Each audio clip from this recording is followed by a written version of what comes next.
Greetings and a warm welcome to this week's edition of 401k Real Talk.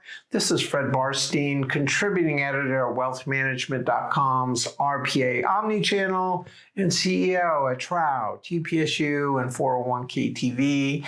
I review all of last week's stories and select the most important and interesting ones, providing open, honest, and candid discussion you will not get anywhere else. So let's get real. First story, the July job report marks the official end of the war for talent, which has been waning for months. The 114,000 new jobs created are below expectations for the first time in a while and way under the 12-month average of 215,000. The unemployment rate spiked to 4.3%, the highest since October 2021, and way above the 3.5% just a year ago. Wage increases have cooled as a result. Healthcare, construction, and government accounted for 85% of the new jobs, while information services lost 20,000 positions. The war for talent has moved retirement plans from a tactical to strategic benefit used to recruit and retain, which may now change that the war is over. Next story.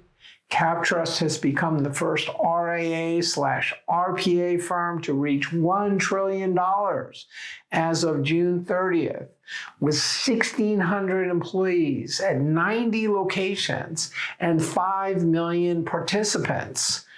Though a vast majority of the assets are in retirement or institutional plans, the revenue from wealth management is equal or greater. Started in 1997 by current CEO Fielding Miller, Captrust has made 73 acquisitions since 2006, mostly wealth firms in the past decade, and had sold a minority interest to GTCR in 2021 at a $1.5 billion valuation, followed by another investment in 2023 by Carlyle at a whopping $3.7 billion valuation.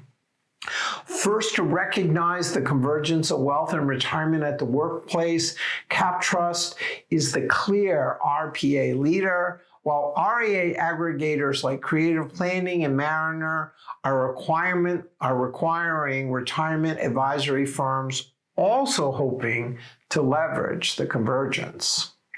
Big milestones for Captrust and the RIA industry, which with more to come as the focus turns to advice and retirement planning.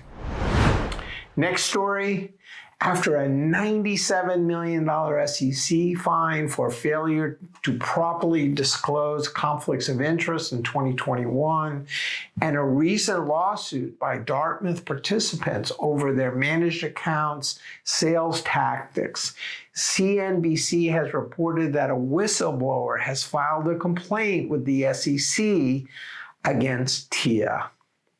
Though they record keep a significant percentage of university plans with 5 million clients, margins are under pressure, causing TIAA to allegedly push and incent their salespeople to move clients into proprietary high-cost and very profitable managed accounts. All of which highlights the danger of one firm acting as record keeper, asset manager, and advisor, which has led to greater competition from other record keepers, as well as independent advisors, and a cautionary tale for RPAs pushing advisor-managed accounts. Next story, Morningstar discussed ways that the federal government could step in to provide greater access to retirement plans at work. Certainly not a 401k hater, the author noted 3 ways to improve access, including a federal auto IRA, Though more and more states are instituting mandates, which has resulted in more private plans, a patchwork has emerged which organizations with workers in different states have to navigate. House Ways and Means ranking member Richie Neal, who had proposed the federal system, is back again with broad support. Second, a national 401k like the Thrift Savings Plan with a federal match promulgated by the likes of Teresa Geraducci, which does not have industry support. And third, more group plans like MAPS and PEPs. At 1% of GDP, DC plans are under scrutiny by Congress, which is set to revamp the tax code and will judge these plans on results, not effort, to improve access and help lower paid workers to save for retirement.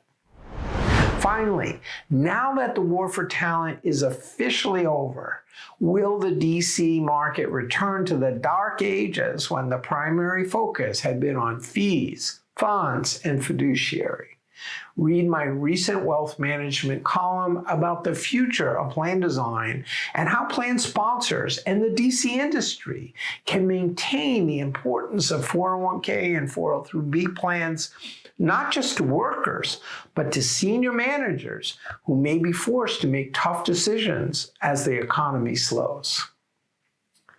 Finally, I started a short weekly LinkedIn poll, which has gotten tremendous response. So here are the results of the last two. First, is the convergence of wealth and retirement at work a fad? 86% of you said no, just 6% said yes, while 8% were not sure. Second, will AI, ChatGPT, have an impact on bringing advice at scale to the masses? 46% of you said it would have a major impact. 39% said some, with just 10% limited. Stay tuned for my next poll on Friday. So those were the most important and interesting stories from the past week. I listed a few others I thought were worth reading, including a budding TPA network sells to a PE firm, why employees hate HR professionals who are now miserable in their jobs. Alt managers are partnering to get greater distribution, how a generative AI system handled a 401k question, and why advisors should carefully choose their investment banker. Please let me know if I missed anything or if you'd like to comment. Otherwise, I look forward to speaking to you next week on 401k Real Talk.